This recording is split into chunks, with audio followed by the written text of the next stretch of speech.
ये जो 48 मिनट का स्टेज तो अभी जिसका नहीं आया है, और सेकंड स्टेज यानी पैसिव स्टेज से साधक उठा है, उसके बाद उसको जो भाव दशा निर्मित हुए उसके अंदर, उसको जितनी हो सके लंबी देर तक मतलब कॉन्स्टेंस रखने के लिए उसको क्या क्या करना चाहिए, या उसको खंडित न हो देने के लिए? इंटेंस मेडिटेशन के अलावा जो करने जैसा है वो हम शुरू से ही बता रहे हैं। होश से चलो, होश से खाओ, होश से पियो, बातचीत में होश रखो, काम धाम होश पूर्वक करो। पूरी दिनचर्या में, पूरे सब में होश को समाहित करते चलो जितना हो सके तो, है ना। क्योंकि तुम जो कुछ करते हो रोबोटिक करते हो। तुम्हारा चलने का ढंग रोबोटिक है, उठने का बैठने का ढंग रोबोटिक है, स्नान करने का ढंग रोबोटिक है, भोजन करने का ढंग रोबोटिक है। कुछ लोग हैं गप गप गप गप 2-3 मिनट में सब साफ, रोबोट की तरह। रोबोटिक पैटर्न है, सारे पैटर्न्स तोड़ने पड़ेंगे, प्रतिक्रिया के ढंग जो है तोड़ने पड़ेंगे, सारे पैटर्न तोड़ने पड़ेंगे। तो उनको तोड़ने का ढंग क्या है? होश से, धीरे धीरे, धीरे धीरे रे मना, धीरे धीरे हो। तो धीरे धीरे करो, धीरे धीरे। बुद्ध इसलिए क्या है, संक्रमण करवाते थे, तो क्या धीरे धीरे चलो और जानते रहो। जो शरीर का मूवमेंट हो रहा है सब पूरे मूवमेंट को जानते रहो। परिभाषा नहीं देना चाहिए कि मेरा दायां पैर उठा, मेरा बायां पैर उठा, है तो गुणा भाग हो गया। गुणा भाग नहीं लगाना है। जो जैसा हो रहा है उसको जैसा का तैसा जानना, बगैर गुणा भाग के। तो इससे क्या है कि होश बढ़ता चला जाएगा, रोबोटिक पैटर्न टूटते चले जाएंगे, टूटते चले जाएंगे, टूटते चले जाएंगे। तो फिर प्रतिक्रिया रहित होना सीख जाओगे, प्रतिक्रिया रहित हो जाओगे। प्रतिक्रिया रहित 48 मिनट हो जाएंगे, बात बन जाएगी। तो हमारे हाथ में तो क्या है? तंत्र है। हमारे हाथ में क्या है? तंत्र। तंत्र का मतलब क्या होता है? तुम जहाँ खड़े हो, तुम जैसे हो, और तुम्हारे हाथ में। मैं ऐसा हूँ, मैं बेहोश हूँ तो हूँ, है ना। मेरे पास यह ऐसा है तो है, यह बेहोशी है तो है, इतनी बुराई है तो है, यह है तो है। पहले स्वीकार करो, जहां जैसे हो अपने आप को स्वीकार करो। यत्र, है ना।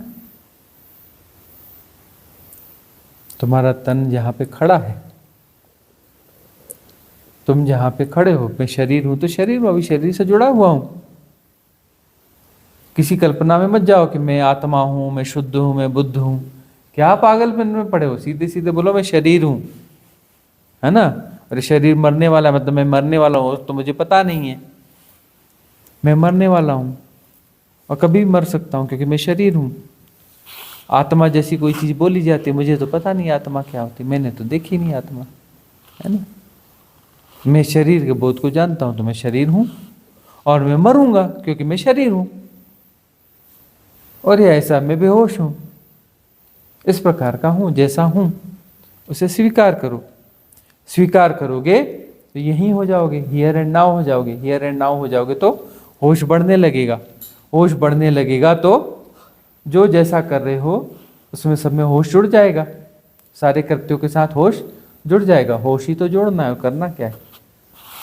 होश पूर्वक रहोगे, जो जैसा है जैसा का तैसा जाना जा रहा, तो प्रतिक्रिया होगी नहीं। प्रतिक्रिया की जरूरत ही नहीं है। हियर एंड नाउ में कहाँ की प्रतिक्रिया की जरूरत है? ऐसा होना चाहिए, मतलब भविष्य को घुसाओगे तो प्रतिक्रिया होगी। वह गलत हुआ था, मतलब भूतकाल को घुसा दिए, है ना। भूत और भविष्य को घुसा रहे तो वहां समस्या पैदा हो रही है। और भूत और भविष्य को नहीं घुसा रहे हो तो here and now. Here and now का मतलब वर्तमान नहीं होता। वर्तमान तो भूत और भविष्य दो हाइपोथेसिस के बीच के तीसरी हाइपोथेसिस हो गई।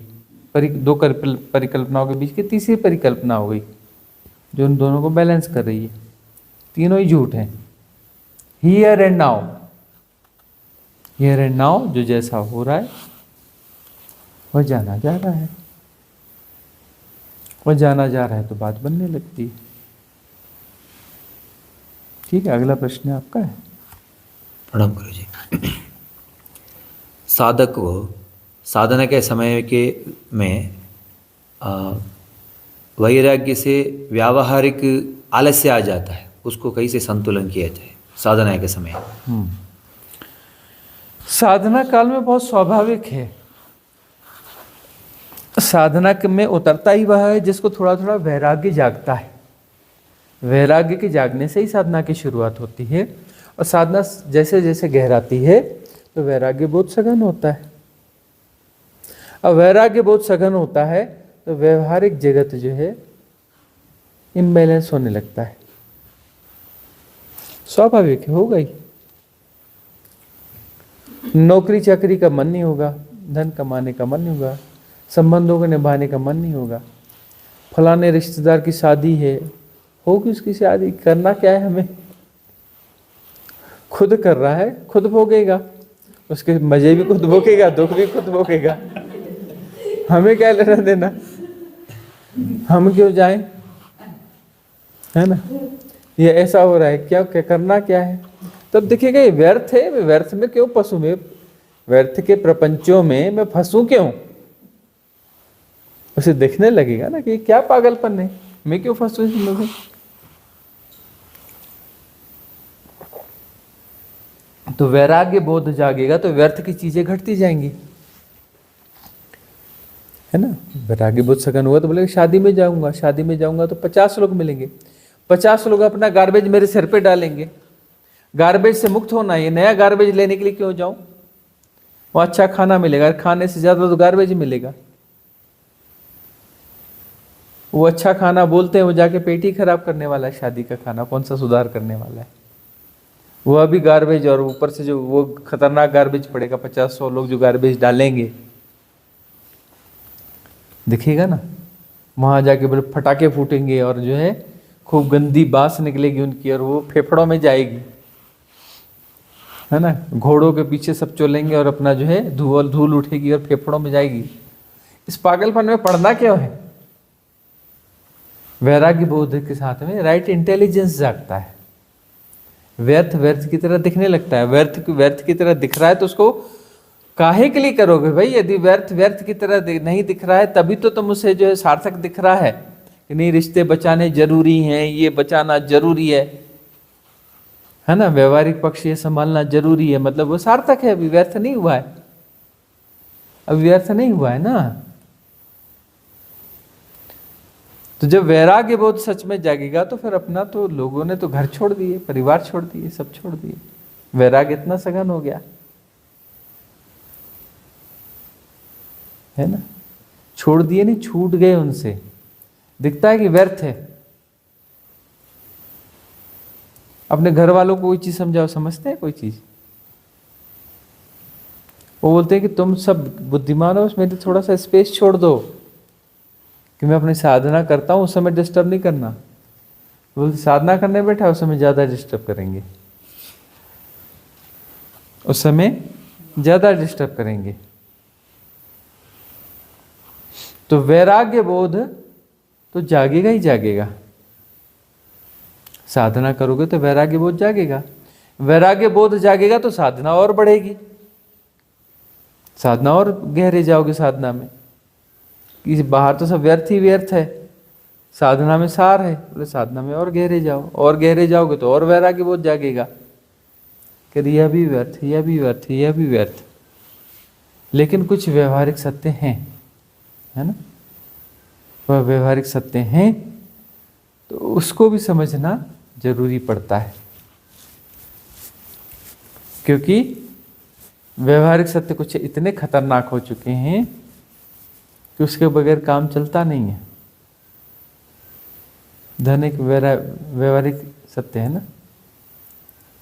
अब लंबी यात्रा पे जाना है, साधना शिविर में जाना है, तो साधना शिविर भी किसी जगह पे करोगे तो उस जगह का तो खर्चा होगा ना, खाओगे पियोगे, वहाँ का खर्चा होगा ना, तो दुनिया भर के खर्चे। तो उसको तब वहाँ पर जो है इन दो व्यवहारिक जगत और पारमार्थिक जगत के बीच का बैलेंस, क्योंकि पारमार्थिक जगत को किसी प्रकार से पाना है, परमार्थ को फलित करना है। उसको फलित करने में यदि बाधा कोई चीज बन रही है, व्यवहारिक जगत से आती है, तो उतना तो निभा लेना पड़ेगा। तब वो रिश्तेदार का कोई खास वो मतलब नहीं है, लेकिन इतना तो मतलब है कि भाई ये जो है घर वाले हैं, मनी दे देते हैं, इसकी जरूरत है, तो उतना तो निभाना ही पड़ेगा, निभाना ही पड़ेगा। क्यों? क्योंकि वो उस साधना में सहायक है। थोड़ा तो झेलना पड़ेगा, झेलने से भी चलो ठीक है, उसको झेल लेते हैं। ये झेलते हुए जानेंगे कि जबरदस्ती व्यर्थ की बात कर रहा है, फंसा हुआ है, और यह माया है, यह व्यर्थ है। व्यर्थ को व्यर्थ की तरह जानते भी रहेंगे, झेलते भी रहेंगे। झेलने से और पुख्ता होगा कि यह व्यर्थ है, उसको हम और अच्छे से भोगेंगे, और अच्छे से भोगेंगे तो इसकी व्यर्थता और ज़्यादा पता चलेगी। लेकिन उसे निभाना है, मजबूरी है, तो ठीक है, उतना निभा लेते। क्यों निभाना क्यों है? क्योंकि भाई आगे जो साधना होनी उसमें ये सहयोगी भी है ना। तो व्यवहारिक सत्य पर उतना ही निभाया जाता है जितना जरूरी हो, जितना जरूरी हो साधना के लिए ही, आगे की साधना के लिए जितना जरूरी है उतना व्यवहारिक सत्य निभाया जाता है। क्योंकि आज का युग ऐसा है ना, इस युग में तो सर्वाइवल थोड़ा ज़्यादा टफ है ना, ज़्यादा टफ हो गया है सर्वाइवल। तो सर्वाइवल में जो सहयोगी हो उनके साथ में थोड़ा क्या, कौन सा, नौटंकी वाला जीवन है, नौटंकी वाला जीवन है ना, अभिनय वाला जीवन, अभिनयपूर्ण जीवन जिया जाता है। लेकिन सबके साथ जीना ऐसा जरूरी नहीं है। जो एकदम से व्यर्थ है, जिसे काटा जा सकता है, उसे तो काट ही देना चाहिए, कट ही जाएगा वह दांव तो लगाना ही पड़ेगा। लेकिन एक बैलेंस तो जरूरी है। एकदम से अपना बोले छलांग मार दी कि नहीं मैं तो घर छोड़ दिया जी, अब तो मैं साधु हो गया, अब मैंने तो नहीं आना है, पहुंच गए कहीं पर भी। उसके बाद बोले रहने का ठिकाना, वो कहीं आश्रम में गए तो आश्रम ने कहा कि ये काम करना पड़ेगा, फलाना करना पड़ेगा, ये करना पड़ेगा, तब रहने देंगे।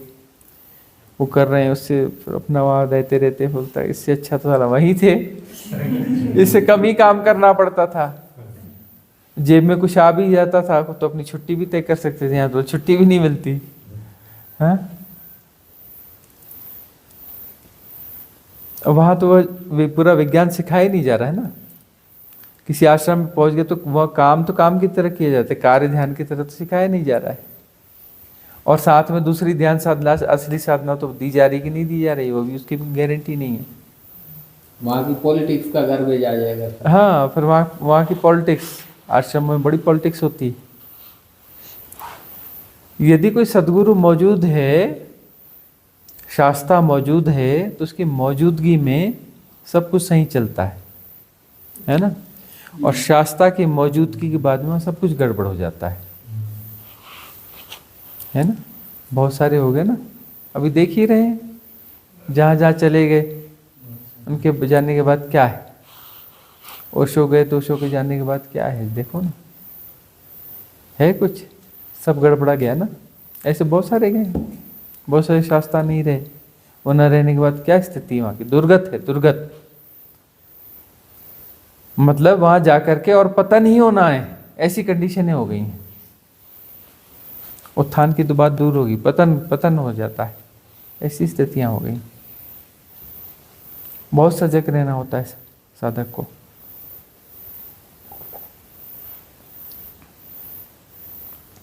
तो उत्तेजना में यदि कोई निर्णय ले लिया ना कि बस साधना ही है,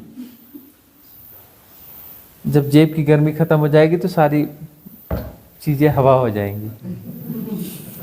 क्योंकि धन सबसे बड़ी इन्फ्लुएंस स्ट्रीम है अभी, उसके ऊपर पत्ता नहीं हिलता।